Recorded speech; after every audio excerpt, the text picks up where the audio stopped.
اعوذ باللہ من الشیطان الرجیم بسم اللہ الرحمن الرحیم رب اشرح لی صدری ویسر لی امری واحلل عقدۃ من لسانی یفقهوا قولی ربی زدنی علما ربی زدنی علما ربی زدنی علما اللہم فقہنا فی الدین اللہم انی اسألک علما نافعا وعملا متقبلا ورزقا طیبا اللہم انفعنا بما علمتنا وعلمنا ما ينفعنا وزدنا علما الحمد للہ نحمدہ ونستعینہ ونعوذ باللہ من شرور انفسنا ومن سیئات اعمالنا من یہدہ اللہ فلا مضل له ومن يضلل فلا هادي له اللهم أرنا الحق حقا وارزقنا اتباعه وأرنا الباطل باطلا وارزقنا اجتنابه اللہ واللہ رب لا اشرک به شیئا اللہم لا سهل الا ما جعلته سهلا وانت تجعل الحزن سهلا اذا شئت وافوض امری الى اللہ ان اللہ بصیر بالعباد الحمد للہ الذی بنعمته تتم الصالحات الحمد للہ علی کل حال اللہم ثبتنا عند الموت بلا الہ الا اللہ اللہم اجعلنی احبک بقلبی کلہ ورضیک بجہد کلہ اللہم اہدنی وسددنی اللہم اہدنی وسددنی اللہم اغفر لی واہدنی وارزقنی وعافنی اعوذ باللہ من ضیق المقام یوم القیامہ آمین اللہم آمین۔ انشاءاللہ تعالیٰ آج ہماری حدیث 22 جو ہے ہم وہ کریں گے باذن اللہ۔ فرائض اور حلال حرام کا التزام جنت میں جانے کا سبب، یا فرائض کی پابندی جو انسان کرتا ہے تو اس کے لیے کیا وعید ہے، اللہ سبحانہ تعالیٰ نے کیا خوشخبری اس کے لیے رکھی ہے، اس کو انشاءاللہ تعالیٰ ہم پڑھنے کی کوشش کریں گے۔ ہم سب مل کے پہلے اس حدیث کو پڑھ لیتے ہیں انشاءاللہ۔ ان ابی عبداللہ جابر بن عبداللہ الانصاری رضی اللہ عنہما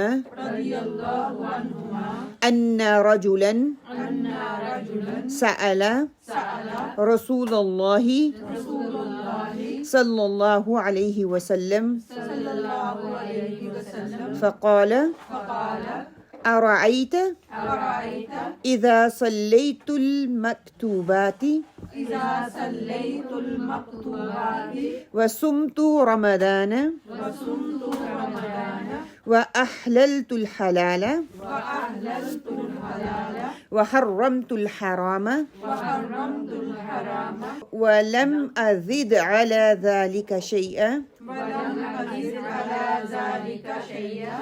أأدخل الجنة قال نعم رواه مسلم ومعاني حرمت الحرام اجتنبته ومعاني أحللت الحلال فعلته معتقدا ہلا۔ ترجمہ حضرت ابو عبداللہ بن جابر رضی اللہ انصاری سے روایت ہے کہ ایک شخص نے رسول صلی اللہ علیہ وآلہ وسلم سے سوال کرتے ہوئے عرض کیا، یہ فرمائیے اگر میں فرض نمازیں ادا کروں، رمضان کے روزے رکھوں، حلال کو حلال اور حرام کو حرام سمجھوں اور اس کے علاوہ اور کچھ نہ کروں تو کیا جنت میں داخل ہو جاؤں گا؟ آپ صلی اللہ علیہ وآلہ وسلم نے فرمایا جی ہاں۔ تو یہ بیسک حدیث جو ہے ہمارے سامنے آتی ہے۔ انشاءاللہ تعالیٰ اس کا ترجمہ لفظ بلفظ ہے وہ میں آپ کے سامنے رکھ لیتی ہوں۔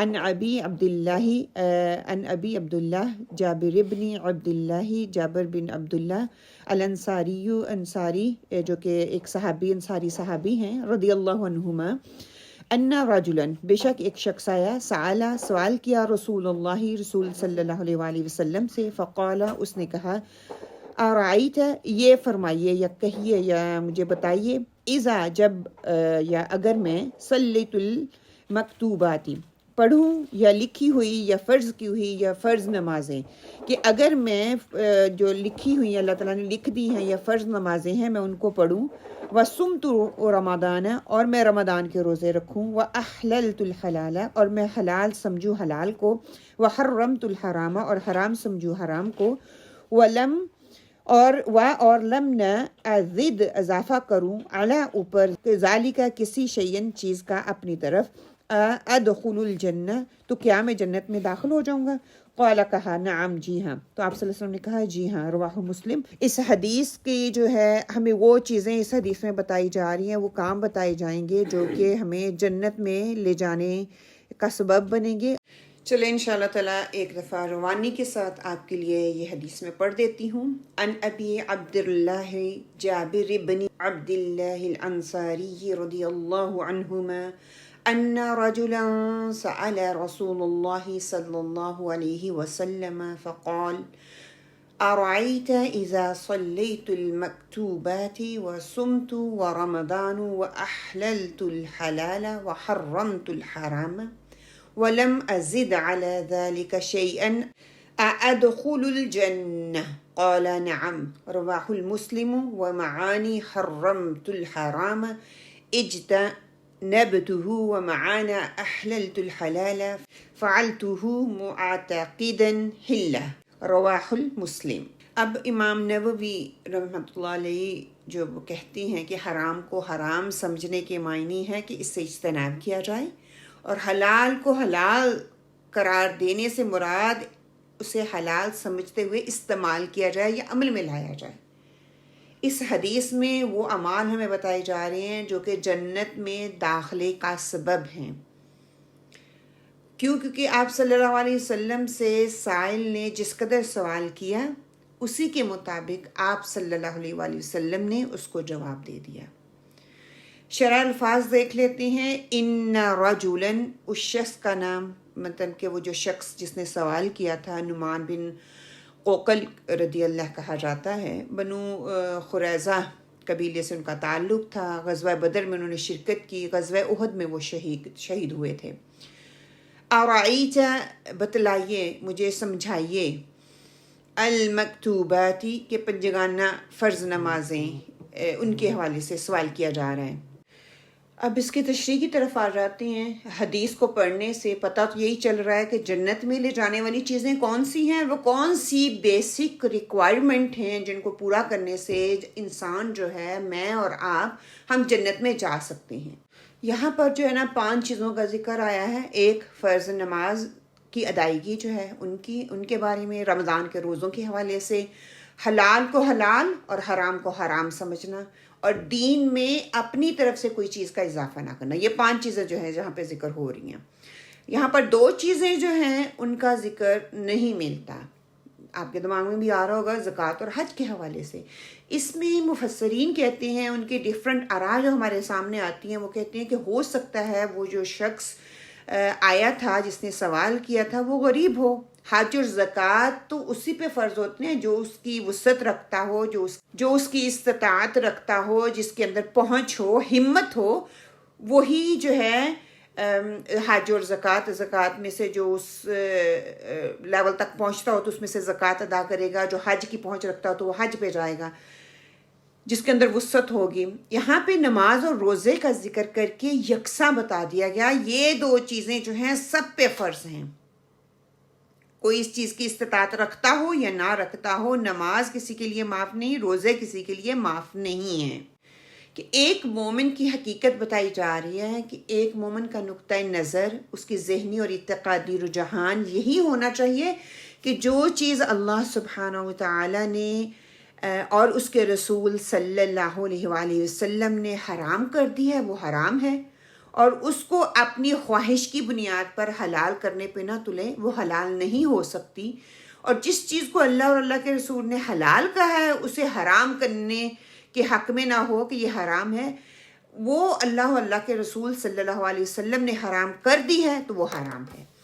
اللہ سبحانہ وتعالیٰ سورہ النحل آیت نمبر 116 میں فرماتے ہیں وَلَا تَقُولُوا لِمَا تَصِفُ أَلْسِنَتُكُمُ الْكَذِبَ هَذَا حَلَالٌ وَهَذَا حَرَامٌ لِتَفْتَرُوا عَلَى اللَّهِ الْكَذِبَ إِنَّ الَّذِينَ يَفْتَرُونَ عَلَى اللَّهِ الْكَذِبَ لَا يُفْلِحُونَ۔ اور یہ جو تمہاری زبانیں جھوٹے احکام لگایا کرتی ہیں کہ یہ چیز حلال ہے اور وہ حرام ہے، تو اس طرح کے حکم لگا کر اللہ پر جھوٹ نہ باندھو۔ جو لوگ اللہ پر جھوٹ افطرا باندھتے ہیں وہ ہرگز فلاح نہیں پانے والے۔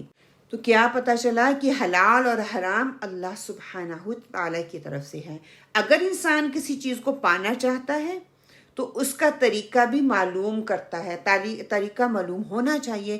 مثال کے طور پر اگر آپ میں سے کسی بہن نے بریڈ فورڈ جانا ہے تو آپ کو اس کا درست روٹ پتہ ہونا چاہیے، اس کا راستہ اچھی طرح سے معلوم ہونا چاہیے۔ اگر معلوم نہیں ہے تو ہم کیا کرتے ہیں، یا تو ہم ٹم ٹم میں ڈال لیتے ہیں، کیونکہ ہمیں راستہ معلوم ہو جائے، یا ہم اپنے فون میں میپ پہ ڈال لے کے گوگل پہ ڈال لیں گے کہ ہمیں جو ہماری مقصود منزل ہے اس تک پہنچانے کے لیے یہ راستہ ہمیں بتا دے۔ آپ امیجن کریں اب راستے میں جا رہے ہیں تو کہیں پہ آپ کا ہاتھ لگتا ہے تو آپ کا جو ٹم ٹم ہے یا آپ کا فون ہے وہ بند ہو جاتا ہے، تو آپ ایسے ہی چلتے رہیں گے؟ نہیں، آپ اس کو دوبارہ آن کریں گے، دوبارہ سے ڈائریکشن اس میں ڈالیں گے، اندازے سے ڈرائیو نہیں کریں گے۔ امیجن کریں آپ اندازے سے ڈرائیو کرتے رہتے ہیں تو کہاں پہنچیں گے؟ منزل پہ نہیں پہنچ سکیں گے۔ کیونکہ کہیں آپ غلط جگہ پر جا پہنچیں گے، اس لیے آپ کو دوبارہ ڈائریکشن ڈالنی پڑے گی۔ دنیا کے معاملات میں اندازے سے کام نہیں لیتے، تو جب اللہ کے دین کی بات آتی ہے، ہر چیز کو ہم پرفیکٹ کرنا چاہتے ہیں، اور خاص طور پر وہ چیز جس میں کوئی فائدہ نظر آ رہا ہوتا ہے، ہم پوری طرح اس کے لیے کانشیس ہوتے ہیں، اس کے لیے الرٹ ہوتے ہیں، اس میں کوئی غلطی کرنا نہیں چاہتے۔ تو دین کے معاملے میں ہم کیوں کہتے ہیں کہ بس جو پتہ چل گیا اسی پہ کر لیں گے، جو نہیں کر سکے تو خیر ہے، کوئی بات نہیں۔ دیکھیے ایک چھوٹی سی مثال میں آپ کو دیتی ہوں۔ آپ کا فون ہے، ٹھیک ہے، آپ نے اس کے اوپر پاس ورڈ لگایا ہوا ہے، اس کا ایک ڈیجٹ آپ نہیں نہ لگاتے تو وہ آپ کے لیے ان لاک نہیں کرتا۔ اگر آپ نے کسی کو ای میل بھیجنا ہو، اس میں ایک چھوٹا سا ڈاٹ آپ نہ لگائیں تو ای میل جو ہے جس بندے تک پہنچنا چاہیے تھا نا وہاں تک نہیں پہنچتا۔ پہلی بات تو وہ سینڈ ہی نہیں ہوگا، آپ کو بار بار کہے گا کہ اپنے ای میل کو درست کریں، اور اینی ہاؤ کہیں پہنچ بھی جائے گا تو کسی اور کے پاس ہی پہنچے گا، وہ اپنی منزل تک نہیں پہنچے گا، جہاں پہنچانا چاہ رہے ہیں وہاں تک نہیں پہنچے گا۔ یہاں پر تو ہم جنت کی بات کر رہے ہیں میری پیاری بہنوں، فرض عبادات کی بات کی جا رہی ہے۔ ان کے معاملے میں تو ہمیں بہت کیئرفل ہونا چاہیے، بہت کانشیس ہونا چاہیے، اور بہت کانشیس ہونے کی ضرورت ہے۔ میں اور آپ یہاں پر سوچیں، اپنے آپ سے سوال کریں کہ مجھے جنت میں جانے کا شوق ہے؟ کیا میں جنت میں جانا چاہتی ہوں؟ تو جواب کیا ہے؟ سب کہیں گے ہاں، ہم کیوں نہیں جانا چاہتے ہیں جنت میں۔ تو جنت میں جانے کے لیے اس کی بکنگ کروانی پڑے گی، اس کے چارجز ہوں گے، وہ ہمیں پے کرنے ہوں گے۔ ہمارے چارجز کیا ہیں؟ ہمارے عمل کرنے کو تو بہت سے عمل ہیں، لیکن یہاں پہ خاص عمل بتا دیے گئے، یہ کرو گے تو یہ جنت میں داخلے کے لیے گارنٹیڈ ہیں۔ اور کرنے کیسے؟ اسی طرح جس طرح سے بتا دیا گیا ہے۔ مثال کے طور پر آپ کے بچوں میں سے کسی کو ڈگری کرنے کا شوق ہے، چلو بچوں پہ نہ ہی لگائیں، آپ کو کوئی ڈگری کرنے کا شوق ہے تو آپ کیا کریں گی؟ آپ اس کے لیے پوری محنت کریں گی، دن رات ایک لگا دیں گی۔ یہاں پر کہا کیا جا رہا ہے؟ ڈگری حاصل کرنے کا شوق تو ہے، ڈگری حاصل کر بھی لیتے ہیں، جنت نہیں ملے گی۔ اچھا گھر بنا بھی لیتے ہیں، اچھا بزنس چلا بھی لیتے ہیں تو جنت میں گھر نہیں ملے گا۔ اچھی شادی ہو بھی جاتی ہے، اچھے خاندان میں پہنچ جاتے ہو تو جنت نہیں ملے گا۔ یہاں پر صرف کچھ کاموں کے بارے میں بتا دیا گیا کہ جنت ملے گی تو ان کو کرنے سے جنت میں جانا چاہتے ہو تو یہ عمل کرنے پڑیں گے۔ دو تو بالکل واضح ہیں، نماز اور رمضان۔ رمضان کے روزے رکھنا اور نماز پڑھنا یہ واضح ہے، اس میں کوئی شک ہی نہیں ہے، اتنے ہی لازم اور ملزوم ہے جس طرح کھانا کھانا زندہ رہنے کے لیے۔ اسی طرح نماز جنت میں جانے کے لیے نماز ایک کی ہے، ایک ٹول ہے، اور روزہ رکھنا بھی وہی ٹول ہے جو ہمیں جنت میں لے کے جائے گا۔ اور دوسری بات جو کہی جا رہی ہے، حلال کو حلال اور حرام کو حرام سمجھنا۔ اب یہاں پہ جو ہمیں تفصیلات ملتی ہیں کہ حلال کو حلال کب ہم کہیں گے، حرام کو حرام ہم کب کہیں گے۔ سب سے پہلے نماز پر بات کر لیتے ہیں. ان الصلاۃ کانت علی المؤمنین کتابا موقوتا. قرآن پاک میں اللہ سبحانہ تعالیٰ سورہ نساء آیت نمبر 103 میں فرماتے ہیں بے شک نماز مومنوں پر مقررہ اوقات کے ساتھ فرض کی گئی ہے. نماز فرض بھی کی گئی ہے اور اوقات کا بھی خیال رکھنا ہے. فرض رکھتے ہیں اپنے وقت کے اندر ہی پڑھنی ہوں گی. 5 نمازیں فرض ہیں، چھٹی کوئی نماز نہیں ہے جو کہ فرض ہے. نفل ہیں جیسے تہجد ہے، اشراق ہے، چاشت ہے، اوابین ہے، تحیت النفل ہیں، تحیت المسجد ہیں، تحیت الودو ہیں. یہ ساری نوافل نمازیں ہیں، آپ پڑھیں، اس سے کوئی قباحت نہیں ہے، آپ کو اجر ملے گا. اچھا، جو حدیث ہم پڑھ رہے ہیں نا، اس کا ایک اور طریقہ بھی جو ہے، طروق جو ہے وہ ہمیں ملتا ہے. ایک اور دوسری حدیث کی سند جو ہے وہ میں آپ کے سامنے رکھوں، یہ چیز اور آپ کے لیے واضح ہو جائے گی کہ ایک سائل، دوسری سند میں جو آتا ہے نا، سائل کا نام نعمان بن قوقل ذکر کیا گیا ہے. اس نے آن صلی اللہ علیہ وسلم سے دریافت کیا کہ کیا اگر صرف فرض نمازیں ادا کروں، رمضان کے روزے رکھوں، حلال کو حلال اور حرام کو حرام سمجھوں اور اس سے زیادہ کوئی عمل نہ کروں تو کیا جنت میں جاؤں گا؟ تو آپ صلی اللہ علیہ وسلم نے فرمایا ہاں، جو شخص صرف فرائض کا صحیح طور پر عامل ہو وہ جنت میں جائے گا. مطلب کہ صحیح طور پر عمل کرنے والا ہو وہ جنت میں جائے گا. اب کیا ہے کہ فرض تو فرض ہے ہی، اس کو ہم نے چھوڑنا نہیں ہے. نوافل میں ہمیں آپشن دی جا رہی ہے. دوسری طرف رمضان کے روزے ہیں، رمضان کے روزے فرض ہیں، باقی سارے روزے جو ہیں وہ نفل ہیں. وہ آپ رکھیں گے تو آپ کو اجر ملے گا، نہیں رکھیں گے تو آپ کو اس کا گناہ نہیں ملے گا، اس کا اجر ملے گا. حلال کو حلال سمجھنا، اس کے 2 معنی ہیں. حلال کو حلال سمجھنا یہ ہے کہ انسان کا یہ اعتقاد ہو، عقیدہ ہو کہ یہ حلال ہے اور پھر اس پر عمل کرے. مثال کے طور پر میں یہ پانی پی رہی ہوں اور میں یہ سمجھ رہی ہوں کہ یہ حلال ہے، اللہ نے اس کو حلال بنایا ہے، تو اس کا پینا میرے لیے باعث اجر ہوگا. اور اگر صرف عادتاً اس کو میں پی رہی ہوں تو اس کا پینا جو ہے وہ اس کا اجر نہیں مجھے ملے گا، بس میں پی رہی ہوں. اس کا فائدہ جو ہے وہ مجھے مل رہا ہے دنیاوی طور پہ، لیکن آخرت میں اس کا مجھے کوئی اجر نہیں ملے گا کیونکہ میں پانی کو بس ایسے عادتاً پی رہی ہوں. اسی طرح اگر کوئی حرام ڈرنک ہے، میں اس کو پی نہیں رہی یا میں یہ سمجھ نہیں رہی کہ یہ حرام ہے، بس عادتاً اس کو عادتاً کر رہی ہوں اور اس کو میں جو ہے نہیں پی رہی، اس کو چھوڑ رہی ہوں کہ اس کا مجھے نقصان ہو رہا ہے یا صحت کے لحاظ سے آپ کو کچھ اس کا نقصان ہو رہا ہے، اس لیے نہیں چھوڑ لی کہ یہ حرام ہے، بلکہ بس عادتاً چھوڑ رہی ہوں، تو اس کا مجھے اجر نہیں ملے گا. لیکن اگر یہ حرام سمجھتے ہوئے دل میں اس کا میرا خیال آئے گا کہ یہ حرام ہے، میں اس لیے نہیں پی رہی، تو اس کا اعتقاد بھی ہو جائے گا اور اس کا عمل اس چیز کو ظاہر بھی کر دے گا. اگر کسی بھی کام کو حلال سمجھ کر کروں گی تو کیا رزلٹ نکلتا ہے کہ وہ کام، وہ محنت، وہ سوچنا، وہ ایکشن میں لے کے آنا میرے لیے عبادت بن جائے گا. مگر کسی بھی کام کو حلال یا حرام کیٹیگری میں نہیں سمجھتی، بس عادتاً چھوڑ رہی ہوں یا میں عادتاً اس کو کھاتے جا رہی ہوں، تو وہ عبادت میں نہیں آئے گا. یہی فرق ہے عادتاً اور عبادتاً کسی بھی کام کو کرنے کا. اب دیکھ لیتے ہیں کہ عادت اور عبادت میں فرق کیا ہے.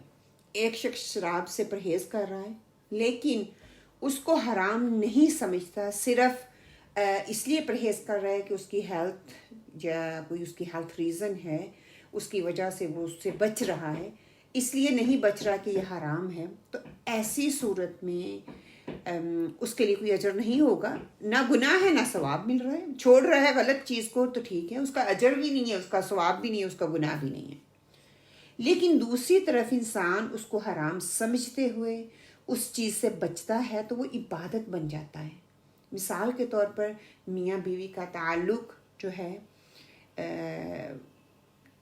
وہ ایک عبادت ہے. ایک صحابہ نے آپ صلی اللہ علیہ وسلم سے پوچھا تھا تو آپ صلی اللہ علیہ وسلم نے فرمایا کہ یہ عبادت ہے، کہ ہاں یہ عبادت ہے، میاں بیوی کا جسمانی تعلق عبادت میں آتا ہے. آپ صلی اللہ علیہ وسلم نے فرمایا اگر کوئی حرام کی طرف آئے تو وہ گناہ ہوگا، اور وہ حرام کو چھوڑ کر حلال کی طرف آئے تو اس کے لیے یہ عبادت ہو جائے گی. میاں بیوی کا جو تعلق ہے وہ عبادت میں گنا جاتا ہے، اور وہی تعلق اگر وہ غلط طریقے سے بنائے گا اس کے لیے گناہ ہے، اس کے لیے سزا ہے اور وہ حرام میں آ جائے گا. کسی چیز کو حلال سمجھ کر عبادت کرنا اور کسی چیز کو حرام سمجھ کر چھوڑنا عبادت ہے. کسی چیز کو عادتاً چھوڑنا، بس عادت ہے کھا رہی ہوں، عادت ہے پی رہی ہوں، تو اس کا کوئی فائدہ نہیں ہے، وہ عادتاً آپ کر رہے ہو. کیا کہا جا رہا ہے؟ وَأَحْلَلْتُ الْحَلَالَ، ایک عبادت کا کام ہے. وَحَرَّمْتُ الْحَرَامَ، ایک حرام کام ہے. لیکن وہ بھی اگر حرام سمجھ کر میں چھوڑ دوں تو وہ عبادت میں آ جائے گا، وہ جنت میں لے جانے والے کاموں میں ہو جائے گا. حلال اور حرام کا دائرہ بہت وسیع ہے. حلال بہت زیادہ ہے، بہت زیادہ ہے. حرام کی چند چیزیں جو ہمیں گنا دی گئی قرآن پاک کی آیات سے ہمیں پتہ چلتا ہے. ان کا تعلق زندگی کے تمام معاملات سے ہے، چاہے وہ عقائد سے متعلق ہو، چاہے عبادات سے ہو، معاشرت سے ہو، معیشت سے ہو، تجارت سے ہو. زندگی میں قدم قدم پر مسلمانوں کے سامنے یہ بات آتی ہے کہ یہ کام حلال ہے، یہ کام حرام ہے. اس کے بارے میں اللہ سبحانہ تعالیٰ کا کیا حکم ہے، اس کے بارے میں رسول صلی اللہ علیہ وسلم کا کیا حکم ہے، وہ ضرور اس چیز کو جانے گا، دیکھے گا، پھر اس کو عمل میں لے کے آئے گا. کچھ حلال اور حرام کھانے پینے کی چیزیں ہیں، بہت سے لوگ اس کا بہت خیال رکھتے ہیں، کرنا بھی چاہیے. کچھ بھی وہ لیتے ہیں کھانے سے پہلے، پینے سے پہلے یا خریدنے سے پہلے وہ دیکھتے ہیں کہ یہ حلال ہے یا حرام ہے. میک شور کرتے ہیں کہ جو بھی وہ کھانے جا رہا ہے، جو بھی وہ لینے جا رہا ہے وہ حلال ہے. اب یہ میک شور کرنے کا مرحلہ، ساری اس کی جو ایفرٹس ہیں وہ فضول اور بیکار اور بے فائدہ اور بے مقصد نہیں ہیں، یہ ضائع نہیں ہوں گی، بلکہ یہ ساری کی ساری ایفرٹ آپ کی عبادت بن رہی ہیں. آپ حلال کو حلال ثابت کر رہے ہیں، لہٰذا آپ کو اس کا اجر ضرور ملے گا. کچھ چیزیں ایسی ہیں جن کو اللہ سبحانہ تعالیٰ نے حرام قرار دی ہے، لیکن دیکھنے میں وہ بہت خوبصورت نظر آتی ہیں. اس کی ایک بہت سی خوبصورت مثال میں آپ کو دیتی ہوں کہ جب وہ چیز خوبصورت نظر آ رہی ہوتی ہے، انسان کا دل چاہ رہا ہوتا ہے کہ وہ چیزوں کو حاصل کرے. مثال کے طور پر کوئی لڑکا یا لڑکی ایک دوسرے کو وہ پسند کرتے ہیں، ایک دوسرے کو حاصل کرنے کی کوشش کر رہے ہیں، لیکن نکاح کی کوئی صورت بن ہی نہیں پا رہی، یا فیملی کا کوئی پرابلم ہے، وہ نہیں نکاح ہونے دے رہے. اب کیا ہے کہ شادی کے بغیر وہ مل رہے ہیں. ایک بات تو یہ ہے کہ وہ اسے غلط سمجھے ہی نہ.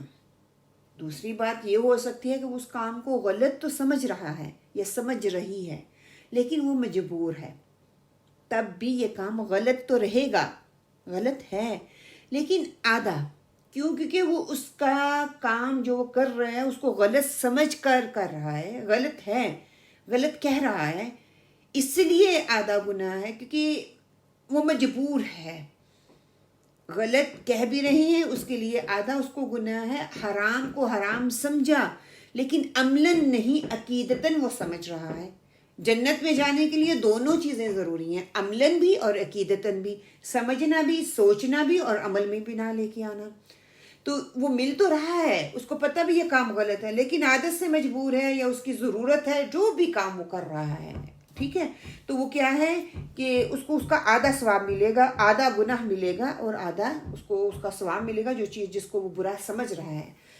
اگر کوئی بھی اپنی پسندیدہ چیز کو حرام سمجھتے ہوئے چھوڑ دے گا، اس میں اس کی چاہت تھی، اس میں اس کا شوق تھا، اس کی پسند تھی، اس کی خوشی تھی، لیکن اس نے اپنی چاہت کو، اپنے شوق کو، اپنی خوشی کو، اپنی پسند کو، سب کچھ کس کے لیے چھوڑتا ہے؟ وہ اللہ کے لیے. حرام کو اپنے لیے حرام کر لیتا ہے اللہ کے حکم کے مطابق. پھر وہ چاہے شادی ہو یا شادی سے متعلق کوئی کام ہو، کھانے سے متعلق کوئی کام ہو، چاہے وہ نگاہ سے متعلق کوئی کام ہو، چاہے وہ زبان سے متعلق کوئی کام ہو، چاہے وہ کوئی کھانے کے متعلق کوئی کام ہو، خریدنے کے متعلق ہو، وہ زبان سے اس کا تعلق ہو، کان سے اس کا تعلق ہو، وہ ہر چیز کو سوچ سمجھ کے، دیکھ سن کے کرتا ہے. اب دیکھیں زبان سے متعلق کون سی چیزیں ہیں جو کہ حرام ہیں. مثال کے طور پر ہم غیبت کرتے ہیں، یہ حرام ہے. جھوٹ بولتے ہیں، یہ حرام ہے. فحش باتیں کرتے ہیں، یہ حرام ہے. گالیاں دیتے ہیں، یہ حرام ہے. قرآن کیا کہتا ہے؟ قرآن میں کیا آتا ہے؟ میرے رب نے فحش باتوں کو حرام کیا ہے، وہ ظاہر میں ہوں گی یا باطن میں. اپنے آپ کو کنٹرول کر لینا، اپنی عادتوں کو بدل لینا، یہ معمولی بات نہیں ہے. اس کا بدلہ جنت اللہ سبحانہ تعالیٰ کہہ رہی ہیں، اتنا بڑا کہ آپ کی قربانی اس کے بدلے میں وہ چھوٹی سی لگنے لگے گی، اس کے آگے وہ چھوٹی سی ہوگی. کسی کے بارے میں آپ کے دل میں برا گمان آ گیا، آپ کا دل مچل رہا ہے کہ آپ اس کی برائی کسی کے آگے کر دیں. فون اٹھایا، آپ نے نمبر ڈائل کیا، آپ پھر کیا ہوا کہ آپ نے فوراً سے فون کو کٹ کر دیا؟ کیوں؟ صرف اس لیے کہ یہ غیبت ہے، یہ حرام ہے، غیبت کرنا جو ہے اپنے مردہ بھائی کا گوشت کھانا ہے، اس کو اللہ نے منع کیا ہے، یہ حرام ہے، میں نہیں کروں گی۔ تو اس سے کیا ہوگا؟ میں اپنی زبان کو روک رہی ہوں، میں نے اپنی خواہش کو قربان کر دیا ہے کہ اللہ اس کا بدلہ آپ کو نہیں دیں گے، اس کا بدلہ ہے اللہ کے پاس، اللہ کے پاس بہترین بدلہ ہے جو وہ دے گا۔ دل چاہ رہا ہے خوب میوزک سنیں، آپ کو پتہ ہے کہ یہ پسندیدہ نہیں ہے، اس کو اللہ نے منع فرمایا ہے، آپ آن کرتے کرتے رک جاتی ہیں، اس کا بدلہ اللہ سبحانہ وتعالیٰ ضرور آپ کو دیں گے انشاءاللہ۔ جب انسان دین کی طرف آتا ہے نا تو اس کو بہت سٹرگل کرنی پڑتی ہے، عادتوں کو بدلنا پڑتا ہے۔ بریکنگ ہیبٹس سب سے مشکل ٹاسک ہے، اگر میں کہوں تو دنیا کا مشکل ترین کام ہے، لیکن وہ اس عادت کو اس لیے چھوڑ دیتا ہے، یا کوئی بھی انسان کسی بھی بری عادت کو اس لیے چھوڑ دیتا ہے یا چھوڑنے کی کوشش میں لگ جاتا ہے کہ بس یہ اللہ کو پسند نہیں ہے تو میں اس کو چھوڑ دوں گی، یا آپ اس کو چھوڑ دیتے ہیں، یا کوئی بھی انسان اس کو چھوڑ دے گا، اس کے لیے کوشش کرتا ہے، تو اللہ سبحانہ تعالیٰ کے ہاں اس کا بہترین اجر ہے۔ ایک مومن کا روزہ ساری زندگی کا روزہ ہے، اس روزے میں وہ ان ساری چیزوں سے بچتا ہے جن سے اللہ نے بچنے کا حکم دیا ہے۔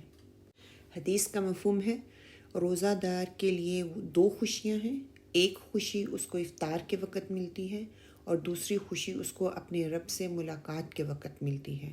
جب ہم اللہ کا چہرہ دیکھیں گے، اللہ سے بات کریں گے، اللہ تعالیٰ بندے سے خوش ہوگا، اللہ کہے گا اے میرے بندے میں تجھ سے خوش ہوں، کیوں؟ کیونکہ تو نے میری پسند کے مطابق زندگی گزاری، آج میں تمہیں اب تمہاری پسند کی دنیا دیتا ہوں، تیری پسند کی جزا دیتا ہوں، تیری پسند کا بدلہ دیتا ہوں۔ ایک مومن کے لیے ساری زندگی کا روزہ ہے جس میں وہ ساری چیزوں سے بچنے کی کوشش کرتا ہے جن سے اللہ سبحانہ تعالیٰ نے منع فرمایا۔ اس لیے بہت ضروری ہے کہ دنیا میں رہتے ہوئے اپنی آخرت کی فکر کریں، اپنی خواہشات کو پورا کرنے کے لیے اپنی جنت کو داؤ پر نہ لگائیں، اپنی جنت کو رسک میں نہ ڈالیں۔ حدیث قدسی ہے، اللہ سبحانہ و تعالیٰ فرماتے ہیں میں نے اپنے بندوں کے لیے ایسی ایسی چیزیں تیار کر رکھی ہیں جنہیں نہ کسی آنکھ نے دیکھا ہے، نہ کسی کان نے سنا ہے، نہ کسی دل میں اس کا خیال گزرا ہے۔ وہ اتنی خوبصورت چیزیں ہیں اور یہ سب اللہ نے تیار کر رکھا ہوا ہے، اور کیا شان ہے ان کی جن کی اللہ نے اطلاع دے رکھی ہے۔ سبحان اللہ، یہ قرآن میں ایک جگہ پہ آتا ہے نا کہ کوئی شخص نہیں جانتا کہ اس کے لیے آنکھوں کی ٹھنڈک میں کیا کچھ تیار کیا گیا ہے، یعنی کہ اس کو ہم دیکھ کر خوش ہو جائیں گے جو بھی اللہ سبحانہ تعالیٰ نے رکھا ہوا ہے۔ اس لیے ضروری ہے ان سب چیزوں سے اللہ کی رضا حاصل کی جائے، اللہ کی رضا کو حاصل کرنے کی خاطر اپنی زندگی سے نکال دیں جو حرام ہیں، اور ان کو بھی چھوڑ دیں جو شک میں ڈالنے والی ہیں۔ کیوں ان سب کو چھوڑنا ہے؟ صرف اور صرف اللہ سبحانہ تعالیٰ کے لیے۔ اس حدیث سے پہلی بات جو ہمیں پتہ چل رہی ہے نا وہ یہ ہے کہ فرائض کا ادا کرنے والا جنت سے محروم نہیں رہے گا۔ مثال کے طور پر اگر کوئی شخص صرف فرض نماز پڑھ رہا ہے، نفل اور سنت چھوڑ دیتا ہے تو اس کو برا بھلا نہیں کہا جائے گا۔ کسی انسان کا اعلیٰ درجے پر ہونا اس کے جنت میں جانے کے راستے میں رکاوٹ نہیں جب تک کہ وہ فرائض کو ادا کر رہا ہے، لیکن فرائض میں کوتاہی ہی جنت میں جانے کی رکاوٹ بن جائے گا۔ اسلام میں نوافل کی کیا اہمیت ہے؟ نوافل نفل کی جمع ہے، جتنی بھی سنت ہیں، واجبات ہیں، مستحبات ہیں، مطلب یہ سارے ہی ڈفرنٹ نام ہیں لیکن ہیں نفل ہی۔ سنت اور نفل تو انسان اس لیے پڑھتا ہے نا کہ اگر فرائض میں کوئی کمی کوتاہی رہ گئی ہو تو وہ نفل اور سنت اس کو پورا کر دیں۔ انسان ہے، انسان ہونے کے ناطے انسان سے چھوٹی بڑی خطائیں، غلطیاں، بھول چک ہو جاتی ہے، ان کے لیے یہ زائد عمل کفارے اور تلافی کا سبب بن جائے گا۔ قرآن پاک میں اللہ سبحانہ وتعالیٰ فرماتے ہیں نا، سورہ ہود میں آتا ہے ان الحسنات یذہبن السیئات، کہ بے شک نیکیاں برائیوں کو مٹا دیتی ہیں، کہ زائد عبادتیں مومن کے مرتبے اور درجات کو بڑھانے کا سبب بنتی ہیں، اور ان کے ذریعے انسان جو ہے وہ اعلیٰ مقام، اعلیٰ درجات تک پہنچ جاتا ہے۔ نیکیوں اور عملوں کی وجہ سے بندہ اجر و ثواب زیادہ سے زیادہ حاصل کر سکتا ہے نا، کہ نوافل اور سنن تقرب اللہ کا ذریعہ ہے نا۔ جب ہم سنت پڑھتے ہیں یا ہم نوافل پڑھتے ہیں، اللہ کے حضور قربت کا وہ وسیلہ بنتے ہیں، اللہ کی قربت کا ذریعہ بنتے ہیں۔ ایک حدیث کا مفہوم بھی یہی آتا ہے نا کہ بندہ نوافل کے ذریعے سے مجھ سے قریب ہوتا رہتا ہے، یہاں تک کہ اس کی پوری زندگی اللہ کی رضا کے مطابق بن جاتی ہے۔ آپ صلی اللہ علیہ وسلم سے محبت کرنے والے اور آپ کی شفاعت حاصل کرنے کا وسیلہ ہیں یہ سارے نیک اعمال۔ مومن کہتے ہیں نا کہ جس قدر سنت پر عمل کرے گا اتنا ہی آپ صلی اللہ علیہ وسلم سے اس کا تعلق اور اس کی محبت بڑھتی جائے گی۔ اگر کوئی شخص نوافل اور سنت کی پابندی کو ترک کر دیتا ہے تو کیا ہوتا ہے کہ وہ بھلائیوں سے پیچھے رہ جاتا ہے، نیکیوں سے محروم رہ جاتا ہے۔ پھر آہستہ آہستہ کیا ہوتا ہے کہ وہ فرض کو بھی ترک کرنے والا بن جاتا ہے۔ کہتے ہیں کہ یہی وجہ ہے جس کی وجہ سے صحابہ کرام رضوان اللہ علیہم اجمعین اور تبع تابعین اور جتنے بھی بزرگان گزرے ہیں وہ ہمیشہ نوافل اور سنتیں جو ہیں اس کی پابندی کیا کرتے تھے، اور ہمیشہ ان کو ادا کیا کرتے تھے جس طرح فرائض ادا کیا کرتے تھے۔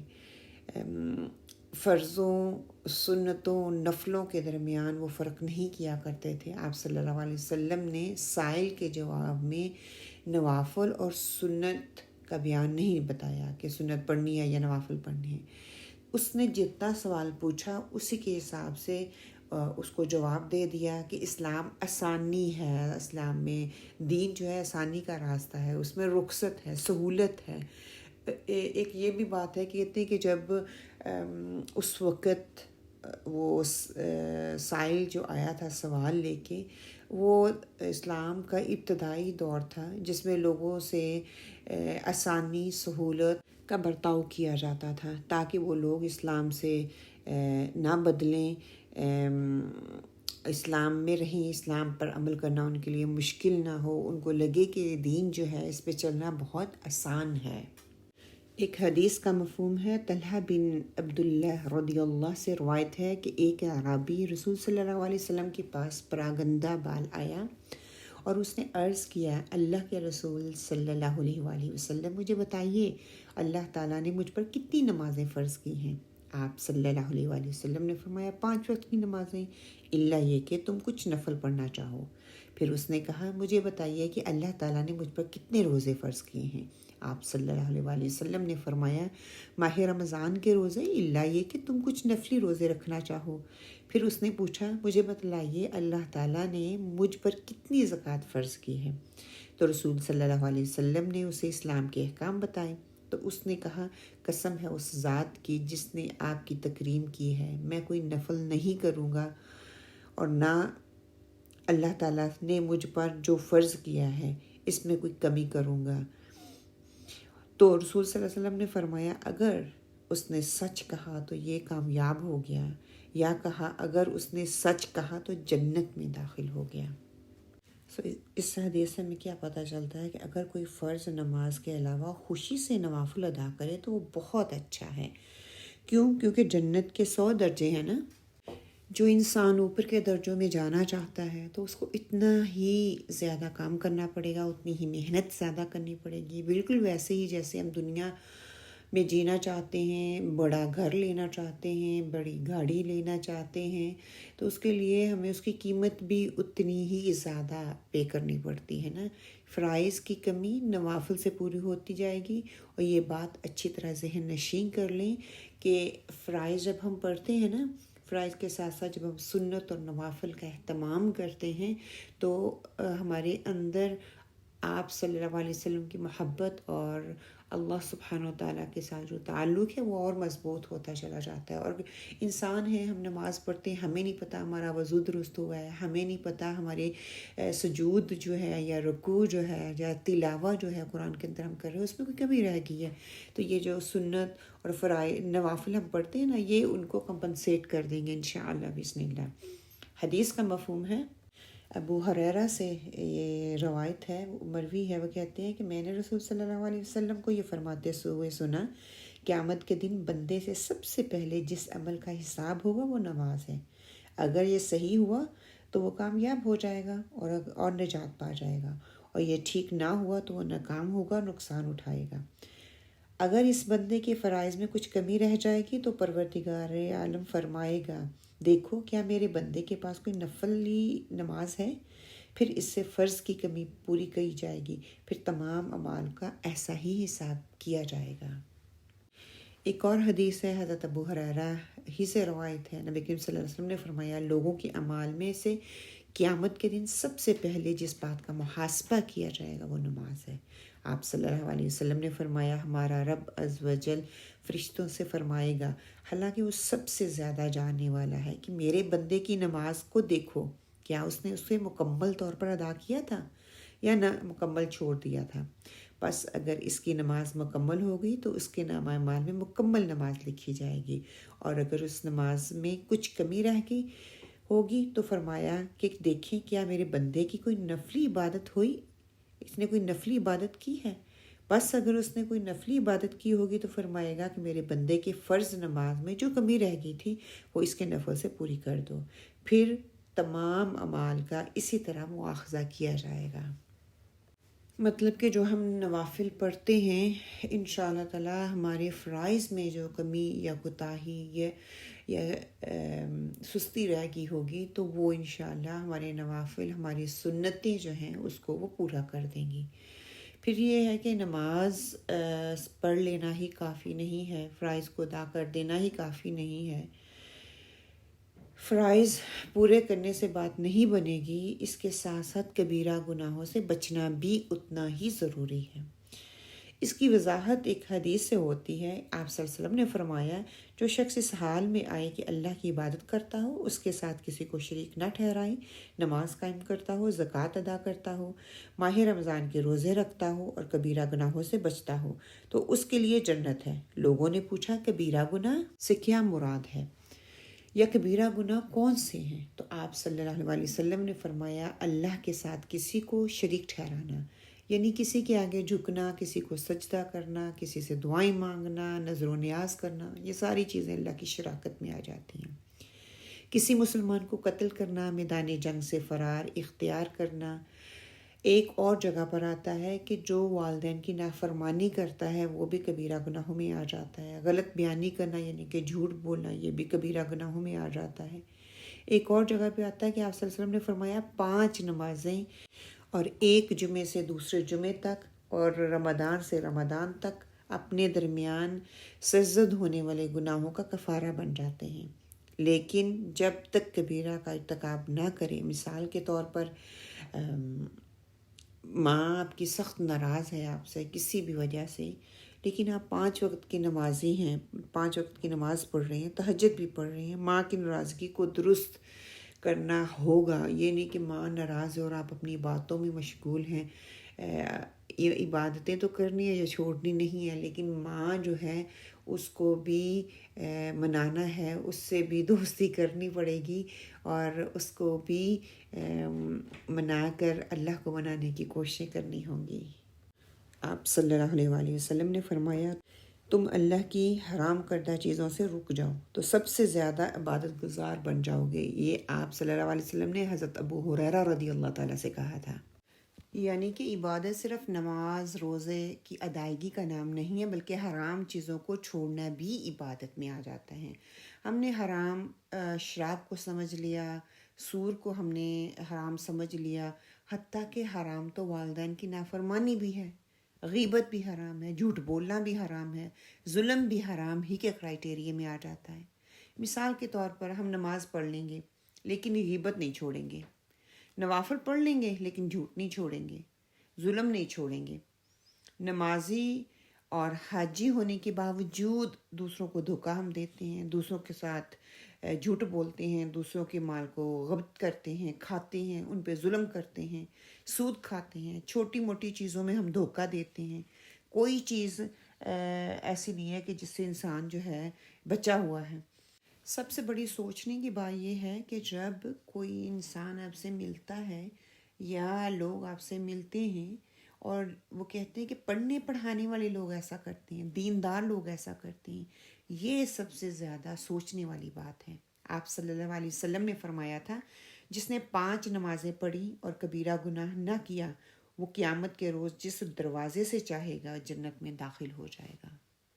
پھر یہ ہے کہ نماز کفر اور شرک کے درمیان فرق کرنے والی ہے کہ آپ صلی اللہ علیہ وآلہ وسلم نے فرمایا، جس کی نماز فوت ہو گئی بس گویا اس کا مال اور اولاد فنا ہو گیا، کہ دونوں ختم ہو گئے۔ کتنی بڑی وعید ہے ایک نماز کے فوت ہونے پر، کہ ایک نماز کا چھوٹ جانا کتنے خسارے کا سودا ہے نا۔ اور ہماری تو پتہ نہیں کتنی نمازیں فوت ہو چکی ہیں۔ آپ صلی اللہ علیہ وسلم نے فرمایا، جان بوجھ کر نماز مت چھوڑا کرو، اس لیے کہ جو شخص جان بوجھ کر نماز چھوڑ دیتا ہے اس سے اللہ کی ذمہ داری ختم ہو جاتی ہے، وہ اللہ کی حفاظت سے نکل جاتا ہے۔ اللہ اکبر، کہ ہم نے پتہ نہیں کتنی جان بوجھ کر نمازیں چھوڑیں اور پھر کتنی ہماری نمازیں فوت ہو گئیں، ان کو ہم نے لوٹانے کی کوشش بھی نہیں کی، لوٹانا چاہتے بھی نہیں ہیں، اور ہم اس میں یہ چاہتے ہیں کہ بس کہہ دیا جائے اللہ سبحانہ و تعالیٰ سے سچی توبہ کر لو، معافی مانگ لو اور ان کو لوٹاؤ نہیں۔ اس میں آپ کو بہت سے اپینین مل جاتے ہیں، لیکن بہترین اپینین جو جس پہ میرا دل بھی مانتا ہے، یہ آپ کی اپنی چوائس ہے، میں آپ کو کہتی نہیں ہوں، کہ لٹانا، کسی بھی غلط کام سے رک جانا، اس کو ہم کمپنسیٹ کرتے ہیں اچھے سے۔ وہ کیا ہوگا کہ ہم اس چیز میں ریگولر ہو جائیں نا، ریگولیرٹی لے آئیں۔ نماز نہیں پڑھتے تھے، چھوڑ دیتے تھے، ہم سے فوت ہو جاتی تھی، تو 5 وقت کی نمازی بننے کی کوشش کرنا شروع کر دیں، اور جو غلطی ہو چکی ہے اس کے اوپر آپ کو وہ چیز کو لٹانا بھی پڑے گا۔ چلیں کچھ کہتے ہیں کہ وہ نفلی عبادت کو زیادہ کر دیں، اگر ہم انہی فرائض کو لٹاتے بھی ہیں تو وہ نفل ہی میں تو جا رہی ہیں نا، اور قیامت والے دن شاید اللہ سبحانہ و تعالیٰ ہماری ان فرائض کی جو ہم ان کو سمجھنے کے بعد، ہمیں عقل آنے کے بعد، ہمیں علم آنے کے بعد سمجھ آ گئی ہے تو اس کو لٹانے کی کوشش کر رہے ہیں، تو اللہ سبحانہ و تعالیٰ ہمیں اس کا بہترین اجر دے دیں۔ اپنی نیتیں درست کر لیں، اپنے ارادے درست کر لیں، اور جو نمازیں فوت ہو چکی ہیں ان کو لٹانے کی کوشش کریں۔ ہر نماز کے ساتھ ایک ایک نماز لوٹاتے جائیں۔ فار ایگزامپل ظہر کی نماز ہے تو اس کے ساتھ ظہر لوٹا دیں، عصر کی ہے تو عصر لوٹا دیں، مغرب ہے تو مغرب لوٹا دیں۔ کسی بھی طریقے سے آپ ہر نماز کے ساتھ 5 بھی پڑھ سکتے ہیں، ہر نماز کے ساتھ ایک ایک نماز بھی پڑھ سکتے ہیں، اپنی سہولت کے حساب سے دیکھیں۔ اور پھر یہ بھی کر سکتے ہیں کہ جو اینڈ والے 2 نفل ہیں آپ ان کو نہ پڑھیں، اس کو کمپنسیٹ کر دیں اپنی قضا نمازوں کے ساتھ۔ مطلب کہ اگر فار ایگزامپل آپ ظہر کی نماز پڑھ رہی ہیں، 2 نفل اینڈ والے پڑھنے کی بجائے آپ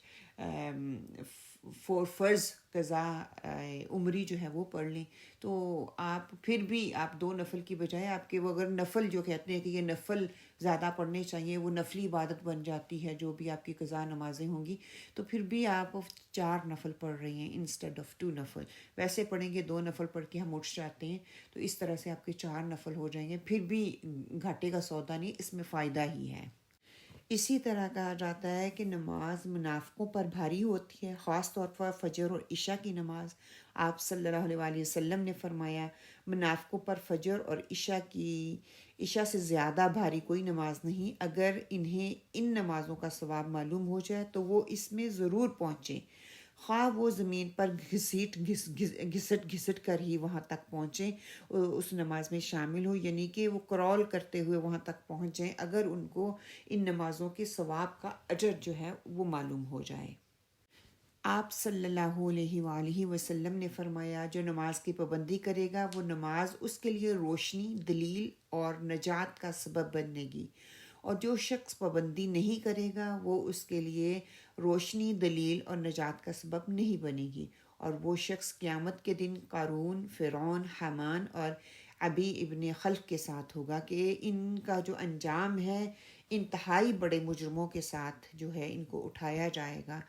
اللہ اکبر۔ قرآن پاک میں سورہ مدثر میں اللہ سبحانہ وتعالیٰ فرماتے ہیں نا، جب وہ جہنم میں جانے والے لوگوں سے پوچھا جائے گا، ما سلککم فی سقر، کہ کیا چیز تھی جس نے تمہیں جہنم میں جانے دیا، جہنم میں پھینک دیا، وہ کیا کہیں گے؟ قالوا لم نک من المصلین، کہ ہم نماز پڑھنے والوں میں نہ تھے، کہ نماز کا نہ پڑھنا جہنم میں لے جانے والے کاموں میں سے ایک کام ہے۔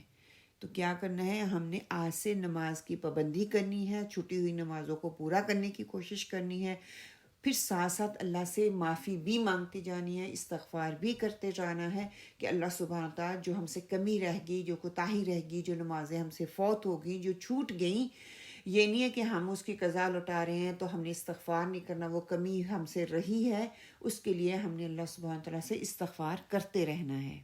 آج ہم دیکھ لیں ہمارے معاشرے میں ایک ایسا رجحان ہمیں بہت زیادہ نظر آتا ہے کہ لوگ جو ہیں وہ کہتے ہیں کہ یہ سنت موقدہ ہے، یہ سنت غیر موقدہ ہے، یہ مستحبات ہیں، یہ مباحات ہیں، مطلب اتنا ان پہ زور اور شدت سے ان کی جو ہے ڈبیٹ ہو رہی ہوتی ہے، ان کی ادائیگی، ان کو ادا کرنا، جبکہ فرائض اور واجبات اور سنت موقدہ سے غفلت کرنا، اس سے پہلو تہی کرنا، اس سے دوری اختیار کرنا دین کی یہ اہم بنیادی باتوں میں سے ہے۔ غفلت یا عدم ادائیگی یا لاپرواہی یا غیر اہم سمجھنا انسان کو شدت پسند بنا دیتا ہے۔ انسان کیا کرتا ہے؟ یہ اسلام کا مزاج نہیں ہے۔ اللہ سبحانہ و تعالیٰ نے دین میں آسانی رکھی ہے، دین آسان ہے، لیکن یہ ساری جو سنت موقدہ ہیں یا نوافل ہیں یا موقدہ ہیں، یہ کیوں ہمیں دی گئی ہیں؟ کہ انسان کا تعلق اللہ کے ساتھ مضبوط رہے۔ چھوڑیں، یہ نہیں کہ اس کو چھوڑنے سے آپ کو گناہ ملے گا، لیکن چھوڑنے سے یہ ہوگا کہ آپ جو فرائض پڑھ رہے ہیں ان کے اندر جو کمی اور کوتاہی رہ رہی ہے اس کو کمپنسیٹ کس چیز سے پھر کیا جائے گا نا۔ تو یہ اللہ سبحانہ تعالیٰ سے محبت کا ایک ذریعہ ہے، آپ صلی اللہ علیہ وسلم کی سنت کی اتباع کا ایک ذریعہ ہے کہ آپ نوافل پڑھتے ہیں، آپ صلی اللہ علیہ وسلم نے پسند فرمایا، سنت موقدہ اور غیر موقدہ پڑھتے ہیں، آپ صلی اللہ علیہ وسلم نے پسند فرمایا۔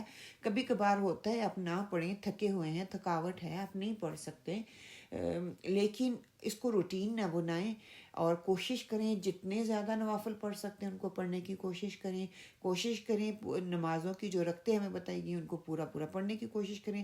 ہاں کبھی کبھار مشکل ہو جاتی ہے تو آپ چھوڑ بھی سکتے ہیں، اس میں گناہ نہیں ہے، لیکن جتنے پیار اور محبت سے ان کو پڑھنے کی کوشش کریں گے انشاءاللہ اتنی ہی اللہ کی قربت کا احساس بھی ہوگا، اور آخرت میں اگر ہم سے انسان ہونے کے ناطے کوئی کمی کوتاہی رہ گئی ہے تو اللہ سبحانہ تعالیٰ ان نوافل، ان سنت موقدہ اور غیر موقدہ کے ذریعے ان ہمارے فرائض کو کی میں کمی اور کوتاہی کو کمپنسیٹ کرتے ہوئے انشاءاللہ تعالیٰ ہمیں اس کا بہترین اجر عطا کریں گے۔ اللہ سبحانہ و تعالیٰ سے دعا کرتے ہیں اللہ سبحانہ و تعالیٰ اس حدیث سے ہمیں بہترین لینے والوں میں بنا دے۔ اللہ سبحانہ و تعالیٰ ہمیں اپنی نمازوں کا پابند بنا دے۔ اللہ سبحانہ و تعالیٰ ہمیں اپنے نوافل کو استقامت کے ساتھ پڑھنے والوں میں بنا دے۔ اللہ سبحانہ و تعالیٰ اس نماز کی اہمیت کو دوسروں کے اندر اجاگر کرنے کی توفیق عطا فرما دے، دوسروں کو بتانے اور سمجھانے کی توفیق عطا فرما دے۔ اللہ سبحانہ و تعالیٰ ہمیں اپنے بچوں، اپنی آنے والی نسلوں کو نماز کا پابند بنانے میں ان کی مدد کرنے والا بنا دے۔ اللہ سبحانہ و تعالیٰ ہمیں ان کے لیے بہترین دعائیں کرنے والا بنا دے کہ اللہ سبحانہ و تعالیٰ ان کو دین کا بہترین داعی بنائے، نماز کا پابند بنائے۔ اللہ سبحانہ و تعالیٰ ہمیں دین کا بہترین داعی بنائے، نماز کا پابند بنائے، اس میں استقامت عطا کرنے والا بنا دے۔ اللہ سبحانہ و تعالیٰ ہماری کمیوں کوتاہیوں کو درگزر کرتے ہوئے ہمیں بہترین نماز کا حق ادا کرنے والوں میں بنا دے۔ اللہ سبحانہ و تعالیٰ ہماری ان ساری ٹوٹی پھوٹی کوششوں کو قبول فرما لے۔ سبحانک اللہم و بحمدک، نشہد ان لا الہ الا انت ونستغفرک ونتوب الیک، وقولوا قولی ھذا واستغفر اللہ لی ولکم، آمین، وما علینا الا البلاغ۔ السلام علیکم ورحمۃ اللہ وبرکاتہ۔